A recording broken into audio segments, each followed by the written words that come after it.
ദിവസത്തിന്റെ പ്രത്യേകത എന്താണെന്നറിയോ? എന്താണ് വായനാ ദിനം? P.N. പണിക്കരാരാ? P.N. പണിക്കരുടെ ചരമദിനമാണ് വായനാ ദിനം. ആരാണ് ഈ P.N. പണിക്കർ? ഉള്ള ആളാണോ? നിങ്ങൾ എവിടെയെങ്കിലും കണ്ടിട്ടുണ്ടോ?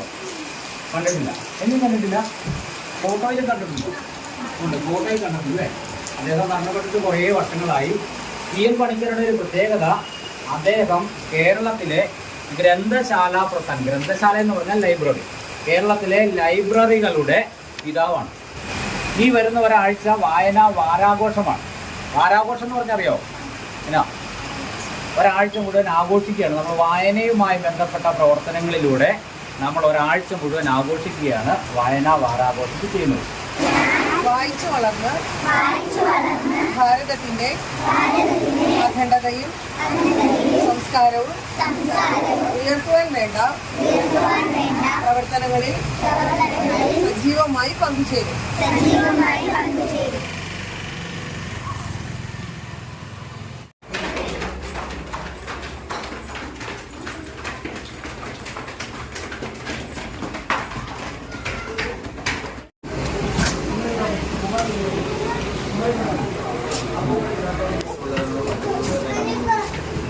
ലൈബ്രറിയുടെ പേരെന്താ? ഉടുമ്പന്നൂർ പബ്ലിക് ലൈബ്രറി എന്നാണ് ഇതിന്റെ പേര്. ഈ ലൈബ്രറിയിലെ കുറെ പുസ്തകങ്ങൾ കണ്ടോ.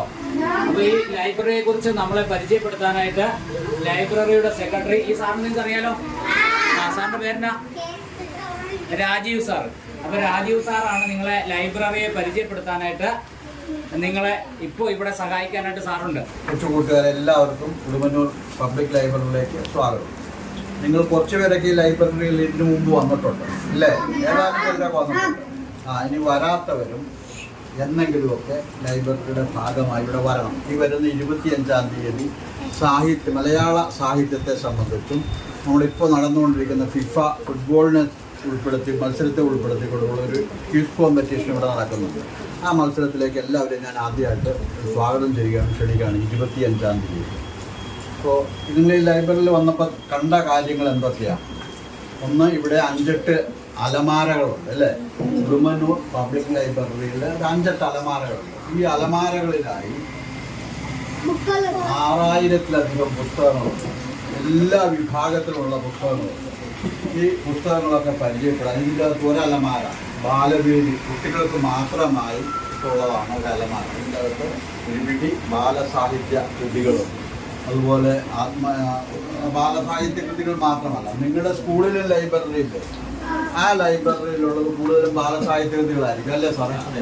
എന്നാൽ ഇതൊരു എല്ലാവർക്കുമുള്ള, കൊച്ചു കുട്ടികൾ മുതൽ മുതിർന്നവർക്കെല്ലാം ഉള്ള ഒരു ലൈബ്രറി ആയതുകൊണ്ട് വിവിധ തരത്തിലുള്ള പുസ്തകങ്ങളുണ്ട്. ഈ പുസ്തകങ്ങൾ ഓരോന്നും ഓരോ ലൈബ്രറികളിൽ, ഓരോ അലമാരകളിൽ വ്യത്യസ്തമായിട്ടാണ് അടുക്കിയിട്ടുള്ളത്. ആദ്യത്തെ ആ 2 അലമാരകളിലായി നോവലുകളും, രണ്ടാമത്തെ അലമാരകൾ ലേഖനം, പഠനം തുടങ്ങിയിട്ടുള്ള കാര്യങ്ങളും, മൂന്നാമത്തേത് ആത്മീയതയുമായി ബന്ധപ്പെട്ട കാര്യങ്ങളും ഈ അലമാരയിൽ. ഈ 5-ാമത്തെ അലമാരയിൽ വിവിധ ലോക ഭാഷകളിൽ നിന്നും ഇന്ത്യൻ വിവിധ ഭാഷകളിൽ നിന്നുമായി വിവർത്തനം ചെയ്യപ്പെട്ടുള്ള കൃതികളുമൊക്കെ ഉൾക്കൊള്ളുന്നതാണ് ഈ അലമാര.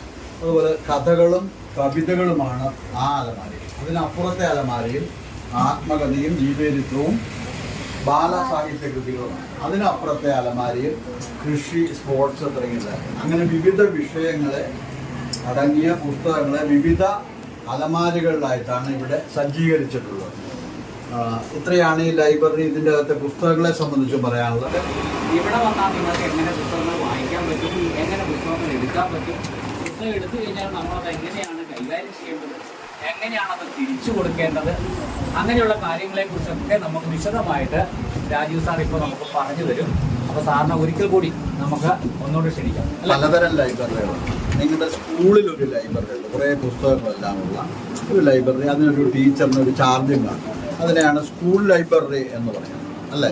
അതുപോലെ സർക്കാർ ലൈബ്രറി ഉണ്ട്. മുനിസിപ്പാലിറ്റികൾ, പഞ്ചായത്തുകളൊക്കെ നടക്കുന്ന രാവിലെ 10 മണി മുതൽ വൈകിട്ട് 5 മണി വരെയൊക്കെ പ്രവർത്തിക്കുന്ന ലൈബ്രറികളുണ്ട്. അതുപോലെ വലിയ പട്ടണങ്ങളിലൊക്കെ കോട്ടയം പബ്ലിക് ലൈബ്രറി, എറണാകുളത്തെ എറണാകുളം പബ്ലിക് ലൈബ്രറി എന്നൊക്കെ നിങ്ങൾ കേട്ടിട്ടുണ്ടാവും. അതുപോലെ കേരളത്തിലെമ്പാടുമായി ആയിരക്കണക്കിന് ഗ്രാമീണ വായനശാലകളുണ്ട്.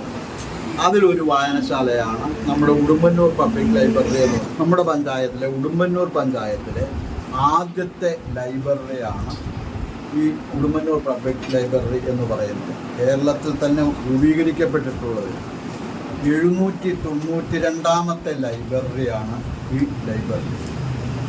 അതാണ് ഇതിൻ്റെ ഒരു നമ്പരൊക്കെ, രജിസ്റ്റർ നമ്പരൊക്കെ നിങ്ങൾ ശ്രദ്ധിച്ചിട്ടുണ്ടാവും. Register number 792. ഈ ഇങ്ങനെ ഉള്ള ഗ്രാമീണ ലൈബ്രറികളെല്ലാം രജിസ്റ്റർ ചെയ്യപ്പെട്ടിട്ടുള്ള പൊതുസ്ഥാപനത്തിൻ്റെ പേരാണ് കേരള സ്റ്റേറ്റ് ലൈബ്രറി കൗൺസിൽ. നാട്ടിലെ എല്ലാവർക്കും വേണ്ടിയിട്ടുള്ള ലൈബ്രറി ആയിട്ട് എല്ലാ വിഭാഗം ആളുകളും അതിനകത്ത് രാവിലെ തൊട്ട് വൈകുന്നേരം വരെ കൂലിപ്പണി എടുക്കുന്ന മനുഷ്യരുണ്ടാവും, ഓട്ടോറിക്ഷ ഓടിക്കുന്നവരുണ്ടാവും, മറ്റ് ഡ്രൈവർമാരുണ്ടാവും, അധ്യാപകരുണ്ടാവും, നാട്ടിലെ ജീവനക്കാരുണ്ടാവാം, സാധാരണ കൃഷിക്കാർ, കുട്ടികൾ മുതൽ മുതിർന്നവർ വരെയുള്ള പ്രായമായ ആളുകൾ വരെയുള്ള എല്ലാത്തരം ആളുകൾക്കും പ്രവേശനം നൽകുന്ന ഒന്നാണ് ഈ ഇത്തരം ലൈബ്രറി. ഈ പഞ്ചായത്തിൽ താമസിക്കുന്ന ഈ പഞ്ചായത്ത് നിവാസികളായിട്ടുള്ള ആർക്കും ഇതിനകത്ത് മെമ്പർഷിപ്പ് എടുക്കാം. അങ്ങനെ മെമ്പർഷിപ്പ് എടുക്കുമ്പോൾ 50 രൂപ മെമ്പർഷിപ്പ് ഫീസും 100 രൂപ പുസ്തകങ്ങൾ എടുക്കുന്നതിൻ്റെ ഒരു ഡെപ്പോസിറ്റുമായി 180 രൂപ. തുടർന്ന് മാസം 10 രൂപ വീതം മാസവരിയാണ്. ആ മാസവരിയാണ് ഈ ഇത്തരം ലൈബ്രറികളുടെ എല്ലാം അടിസ്ഥാനപരമായ തനത് പണി. അങ്ങനെ 10, 100, 150 ഇല്ല 200 ആളുകൾ മാസവരി അടച്ചു പോകുന്നവരുണ്ടാവും ഓരോ ലൈബ്രറി. അത്തരം ആളുകൾ ചേർന്നാണ് ഈ ലൈബ്രറിയുടെ നിലനിൽപ്പ് സാധ്യമാകുന്നത്. ഞങ്ങൾ ഗ്രന്ഥശാല സംഘം 2 വാരം വായനാപക്ഷം എന്ന് പറയും, 2 വായനാപക്ഷം ജൂൺ 19 മുതൽ ആചരിക്കുകയാണ്. അതിൻ്റെ പേരൻസിനെ കൂട്ടി ആദ്യം വരണം കേട്ടോ. ആദ്യം വരുമ്പോൾ പേരൻസിനെ കൂട്ടി വരണം. രണ്ടാമത് വരുമ്പോഴോ പേരൻസിനെ കൂട്ടി വരണം. പക്ഷെ മൂന്നാമത് വരുമ്പോഴോ അന്നാലും പേരൻസിനെ കൂട്ടി വരണം. കാരണം നിങ്ങൾക്ക് തന്നെ വരാൻ പറ്റില്ലല്ലോ. ഇങ്ങോട്ട് ഫാമിലിക്ക് തന്നെ വരാൻ പറ്റുമോ? അപ്പോൾ അതുകൊണ്ട് നിങ്ങൾ എപ്പോൾ വന്നാലും പേരൻസിനെ കൂട്ടി വരിക. അപ്പോൾ അവരുടെ സാന്നിധ്യത്തിൽ ഇവിടുന്ന് പുസ്തകങ്ങൾ എടുക്കുക. പുസ്തകങ്ങൾ എടുത്തു കഴിഞ്ഞാൽ എത്ര ദിവസം കയ്യിൽ വെക്കാം നമുക്ക്? 15 ദിവസം പുസ്തകം കൈവച്ചാൽ മാത്രം പോരാ, അത് വായിച്ചിട്ട് തിരികെ കൊടുക്കാൻ വേണം. അപ്പോൾ നിങ്ങൾ ഇടയ്ക്കൊക്കെ ഇവിടെ വരിക. വന്നു കഴിഞ്ഞാൽ ഈ പുസ്തകങ്ങളെല്ലാം വായിക്കണം. നമ്മുടെ ലോകത്തിലുള്ള എല്ലാ മഹാന്മാരും അവർ വലിയ വലിയ ആളുകളായിട്ട് എങ്ങനെയാണെന്ന് അറിയാമോ? എങ്ങനെയാണ് പുസ്തകങ്ങൾ വായിക്കാം.